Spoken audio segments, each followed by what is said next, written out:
Hello everyone. We have converted a ceiling fan into a generator.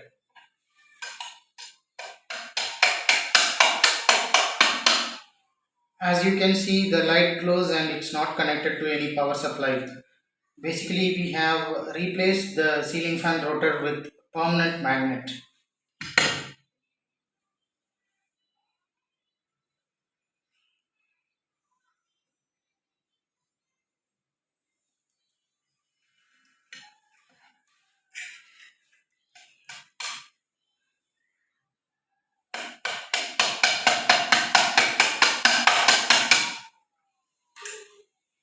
This can generate up to 400 volts.